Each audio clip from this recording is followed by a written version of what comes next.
ଆପଣମାନେ ଶୁଣୁଛନ୍ତି hatching Hope ପ୍ରସ୍ତୁତ ଏକ ବିଶେଷ କାର୍ଯ୍ୟକ୍ରମ ଅଣ୍ଡାର ଯାଦୁ। ମୁଁ ସଞ୍ଜୟ ପଟ୍ଟନାୟକ ଆଜି ଆପଣଙ୍କୁ ଶୁଣାଇବି ଦୀପକ ହୀରା ରଙ୍ଗନାଥଙ୍କ ଲିଖିତ କାହାଣୀ ପ୍ରତିଜ୍ଞା।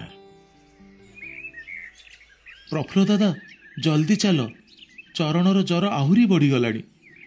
ପ୍ରଫୁଲ୍ଲ ଚେର ତାଡ଼ିବା ବନ୍ଦ କରିଦେଲା। ଏଇ ଚେରକୁ ମିଶେଇ ସେ ହାଣ୍ଡିଆ ତିଆରି କରୁଥିଲା ଆଉ ଘରଠୁ 20 କିଲୋମିଟର ଦୂର ସୁକିନ୍ଦାରେ ବିକ୍ରି କରୁଥିଲା। ଆଜି ସେ ଫାଉଡ଼ାକୁ ସେଇଠି ଫିଙ୍ଗି ଘର ଆଡ଼କୁ ଦୌଡ଼ିଲା।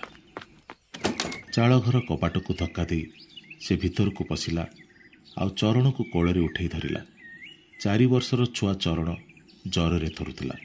ନିଜ ବାପା କୋଳର ଗରମ ସ୍ପର୍ଶରେ ଚରଣ ଧୀରେ ଧୀରେ ଆଖି ଖୋଲି ପଚାରିଲା, ବାପା, ମା କେବେ ଆସିବ? ପ୍ରଫୁଲ୍ଲ ପାଖରେ ନିଜ ପୁଅକୁ କିଛି ବି ଉତ୍ତର ଦେବା ପାଇଁ ନଥିଲା। କ'ଣ ବା ଉତ୍ତର ଦେଇଥାନ୍ତା ସେ? ଚରଣକୁ ଜନ୍ମ ଦେବା ସମୟରେ ହିଁ ତା ମା ସାବିତ୍ରୀ ମରିଯାଇଥିଲା।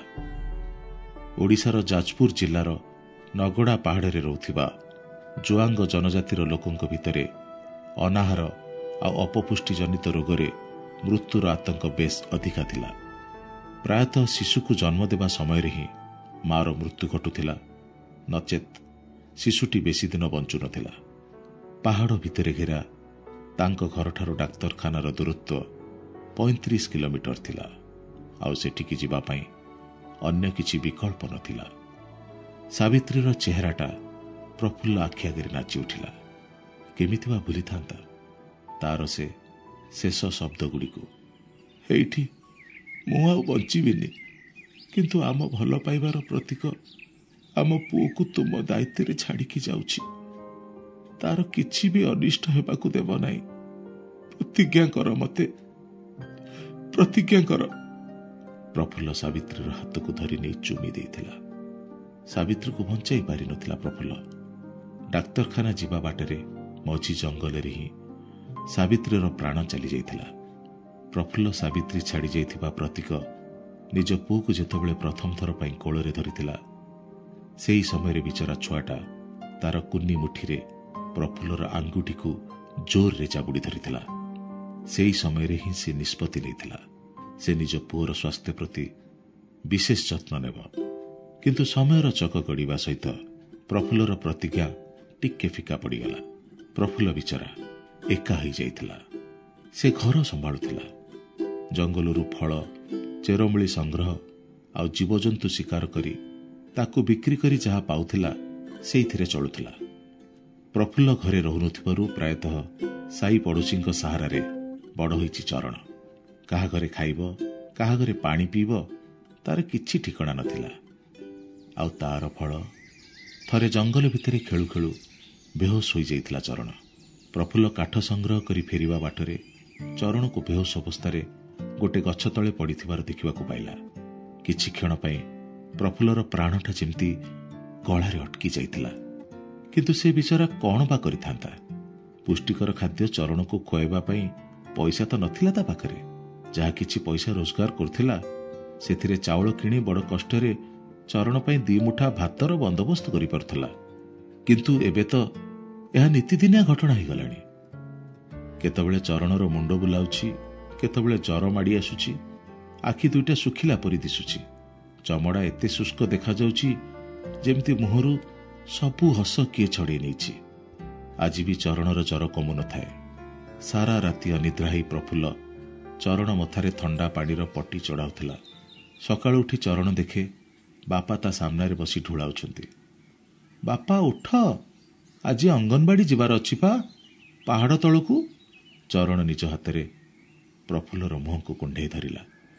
ପ୍ରଫୁଲ୍ଲ ଯେତେବେଳେ ଚରଣକୁ ଧରି ଅଙ୍ଗନବାଡ଼ି କେନ୍ଦ୍ରରେ ପହଞ୍ଚିଲା, ସତ୍ୟଭାମା ମ୍ୟାଡ଼ାମ ଚରଣକୁ ଦେଖୁ ଦେଖୁ କହିଲେ, ପୋଷଣର ବହୁତ ଅଭାବ ଅଛି ଏହା ଦେହରେ। ଥରେ ଅପପୁଷ୍ଟିର ଶିକାର ହୋଇଗଲେ ଇଏ ଭାରି ଅସୁବିଧା ହେବ ପ୍ରଫୁଲ୍ଲ। ତମେ ମା ବାପା ଏହାର ଯତ୍ନ ନେଉନାହ କି? ପ୍ରଫୁଲ୍ଲର ଆଖି ତଳକୁ ହେଇଗଲା। ଆଜ୍ଞା, ମୁଁ ତ ଏକା ହିଁ ଅଛି। ଚରଣ ମା ତ ପୁଣି ନିଜକୁ ସମ୍ଭାଳିକି କହିଲା, ଆମେ ପାହାଡ଼ ଭିତରେ ବାସ କରୁଥିବା ଜନଜାତିର ଲୋକ। ଆମ ପାଖରେ ସହରୀ ଲୋକଙ୍କ ପରି ପୁଷ୍ଟିକର ଖାଦ୍ୟ କୋଉଠୁ ଆସିବ?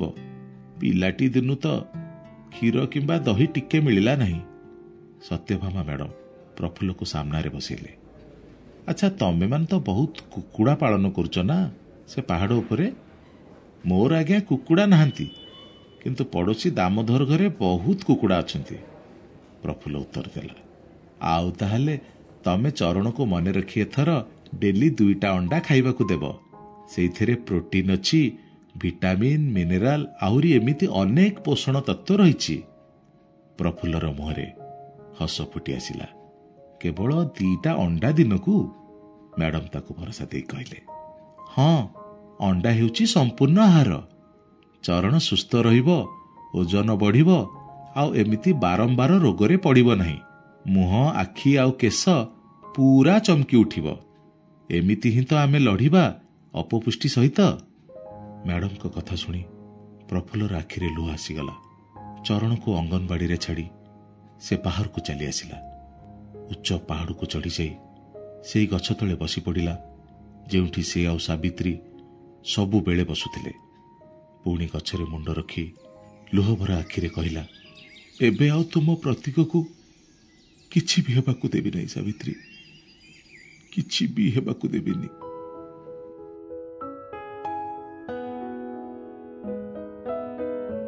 ଆମ ସହିତ ହ୍ୟାଚିଂ ହୋପ୍ କାହାଣୀକୁ ଉପଭୋଗ କରିଥିବାରୁ ଆପଣଙ୍କୁ ଅଶେଷ ଧନ୍ୟବାଦ। ଯଦି ଆପଣ ବ୍ୟାକ୍ୟାର୍ଡ କୁକୁଡ଼ା ପାଳନ ବ୍ୟବସାୟ, କୁକୁଡ଼ା ସମ୍ବନ୍ଧୀୟ ରୋଗର ନିରାକରଣ ଏବଂ ହ୍ୟାଚିଂ ହୋପ୍ ଯୋଜନା ବିଷୟରେ ଅଧିକ ଜାଣିବା ପାଇଁ ଇଚ୍ଛୁକ, ତେବେ ଆପଣଙ୍କ ସ୍ୱପ୍ନର ଯାତ୍ରା କେବଳ ଗୋଟିଏ କଲ୍ ଦୂରରେ। ଆମ ନମ୍ବର ହେଉଛି 8367796952। ଖାଦ୍ୟରେ ପୁଷ୍ଟିର ପରିମାଣ କିପରି ବୃଦ୍ଧି ପାଇବ ସେ ସମ୍ବନ୍ଧରେ ଅଧିକ ଜ୍ଞାନ ପାଇଁ ଲଗ୍ଅନ୍ କରନ୍ତୁ www.hatchinghopeglobal.com।